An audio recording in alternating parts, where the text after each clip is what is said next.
নমস্কাৰ ছাত্ৰীসকল, স্বাগতম জনাইছোঁ তোমালোকক এণ্টাৰটেইনমেণ্ট প্লাছ লাৰ্ণিং ইউটিউব চেনেলৰ অন্য এটি ভিডিঅ'ৰে। আজিৰ ভিডিঅ'টিত ক্লাছ 7ৰ 4th ইউনিট টেষ্টৰ জেনেৰেল মেথমেটিক্সৰ কুৱেশ্যন পেপাৰখন আলোচনা কৰা হৈছে। তেন্তে আহক পলম নকৰি আজিৰ ভিডিঅ'টো আৰম্ভ কৰোঁ।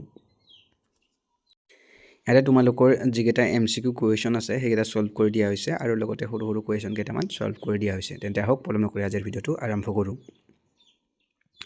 প্ৰথমটো কুৱেশ্যন হৈছে এক্সৰ পৰা 7 বিয়োগ কৰিলে পোৱা বীজগণিতৰ ৰাশিটো হ'ল, একেবাৰে সহজ কুৱেশ্যন। এক্সৰ পৰা যদি আমি 7 বিয়োগ কৰোঁ, ডাইৰেক্ট পাতি দিলে হ'ল হয়নে। এক্স মাইনাছ কি হ'ব 7 হ'ব আৰু এক্স মাইনাছ 7 কোনটো অপশ্যনত আছে তোমালোকৰ? Option B. গতিকে কাৰেক্ট এনচাৰটো হ'ব অপশ্যন বি।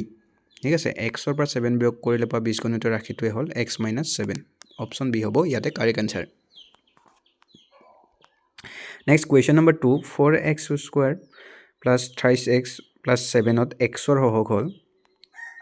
ইয়াতে এক্সৰ সহগ হ'ব তোমালোকৰ, এক্সৰ সহগ এইটো ন 3, এক্সৰ সহগ হ'ব 3 তোমালোকৰ। ঠিক আছে, নেক্সট কুৱেশ্যন নম্বৰ 3, a = 1 হ'লে 2a + 1ৰ মান হ'ল। Option A 2, option B 0, option C 3, option D 4। ইয়াতে আমি 2a ঠাইত, ঠিক আছে, 2a + 1 ইয়াৰ মানৰ কথা সুধিছে কিমান হ'ব। ঠিক আছে, ইয়াতে 2, ইয়াতে a ঠাইত কিমান হ'ব 1 হ'ব। ঠিক আছে, গতিকে +1, 2 গুণ কিমান 2, 2 গুণ 2, 2 কি কিমান হ'ব 3। গতিকে 2a + 1ৰ মান হ'ব 3। গতিকে অপশ্যন চি হ'ব ইয়াতে কাৰেক্ট এনচাৰ। 3 নম্বৰ কুৱেশ্যনটো কাৰেক্ট এনচাৰ হ'ব option C. Next question number 4, -1 5ৰ 5টা ঘাতৰ মান হ'ব। অৰ্থাৎ -1 যদি আমি 5টা পূৰণ কৰোঁ, 2 3 4 5, একে পূৰণ কৰিলে একে হ'ব হয়নে নহয়। গতিকে দুটা পূৰণ কৰিলে প্লাছ হয়, দুটা পূৰণ কৰিলে পাছ হয়, কিন্তু 5টা অযুগ্ম সংখ্যা আছে। গতিকে মাইনাছ কি হ'ব এনচাৰটো তোমালোকৰ -1 হ'ব। গতিকে -1 কোনটো অপশ্যনত আছে? অপশ্যন এত আছে। গতিকে অপশ্যন এটো হ'ব ইয়াতে correct answer. Next question number 5, 343 সূচকীয় ৰূপত প্ৰকাশ কৰিলে হ'ব। ইয়াত সূচকীয় ৰূপত প্ৰকাশ কৰিব লাগে 343 আমি এবাৰ চাই লওঁ। অপশ্যন এটো চাই লওঁ এবাৰ। অপশ্যন এটো চালে 3 পূৰণ 3 কিমান হ'ব 9, 9 পূৰণ 3 কিমান হ'ব 27। গতিকে এইটো অপশ্যন এটো হ'ব নোৱাৰে। নেক্সট আছে তোমালোকৰ 7। ঠিক আছে, 7 পূৰণ 7 × 7, 7 গুণ কিমান তোমালোকৰ 7 7 49, 49 7 গুণ কিমান হ'ব আমি পূৰণ কৰি চাওঁ। 9 7 63, ভাতে গ'ল কিমান হ'ব 6 তোমালোকৰ। 7 4 গুণ 28, 28 6 কিমান হ'ব তোমালোকৰ 34। 343 কোনটো অপশ্যনত পালোঁ আমি? Option B. গতিকে 343 সূচকীয় ৰূপত প্ৰকাশ কৰিলে ইয়াক হ'ব 73। ঠিক আছে, 7ৰ 3টা ঘাত সূচক। গতিকে অপশ্যন বি হ'ব ইয়াতে correct answer. Next 6 number question, 2ৰ 7টা সূচক হ'লে ইয়াৰ মান হ'ব। গতিকে আমি অপশ্যন এত দিছে তোমালোকৰ 32, option B 64, option C 128, option D 256। গতিকে এইকেইটা আমি বহাই চাওঁ এবাৰ।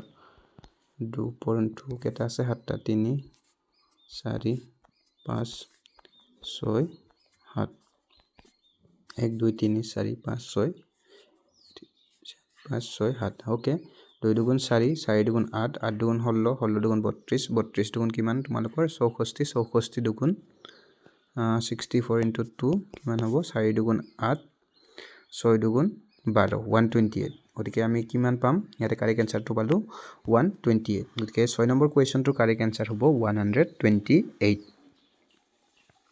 Next question number 7, question number 7,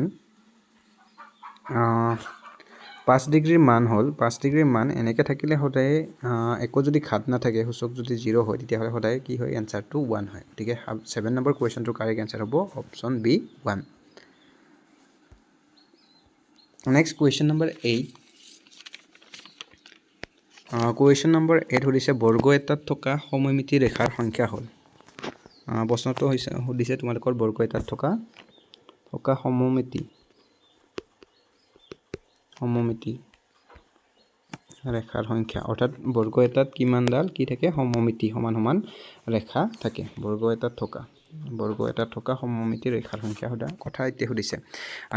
আমি জানো যে বৰ্গত কি থাকে সদায় 4ডাল সমমিতি ৰেখা থাকে। অপশ্যন ডি টো হ'ব ইয়াতে correct answer. Next question number 9, এটা ত্ৰিমাত্ৰিক বস্তুৰ উদাহৰণ হ'ল অপশ্যন এ বৃত্ত, অপশ্যন বি আয়ত, অপশ্যন চি ত্ৰিভুজ, অপশ্যন ডি গোলক। ইয়াতে কাৰেক্ট এনচাৰটো হ'ল ত্ৰিমাত্ৰিক বস্তু অৰ্থাৎ 3D ডাইমেনশ্যনেল বস্তু ইয়াতে হৈছে গোলক। গতিকে অপশ্যন ডিটো হ'ব ইয়াতে কাৰেক্ট এনচাৰ।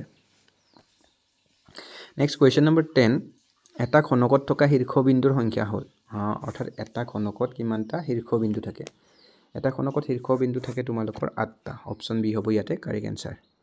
নেক্সট তোমালোকৰ কি কৰিব দিছে 11 নম্বৰ কুৱেশ্যনটো যোগ কৰিব দিছে 7x + 5 2x + 3 এই দুটাক যোগ কৰিব দিছে। একবাৰ যোগ কৰি দেখাই দিওঁ তোমালোকক 7x + 5 আৰু 2x + কিমান 3 গতিকে যোগ কৰিলে কিমান হ'ব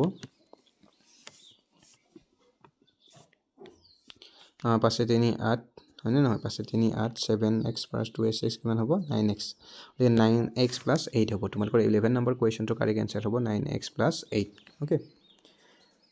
তো বাকীখিনি তোমালোকে নিজে চাই ল'বা।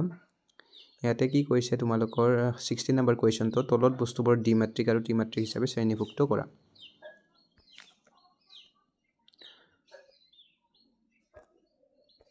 দ্বিমাত্ৰিক বস্তু বুলি ক'লে আমি জানোৱে যে বৃত্ত হওক আয়ত হওক এইবিলাক কি হৈছে তোমালোকৰ 2D বস্তু, কিন্তু তোমালোকৰ গোলক মাৰ্বল এইকেইটা হৈছে তোমালোকৰ 3D বস্তু। গতিকে এনেকৈ তোমালোকে ভাগ কৰে 3D বস্তুত আহিব গোলক মাৰ্বল, আকৌ 2D বস্তুত আহিব বৃত্ত আয়ত ইত্যাদি। ঠিক আছে, তো আজিলৈ ইমানে, ধন্যবাদ। কিবা যদি কুৱেশ্যন আছে তোমালোকৰ নুবুজা কুৱেশ্যন আছে তেন্তে তোমালোকে কমেণ্ট বক্সত কমেণ্ট কৰি জনাই দিবা।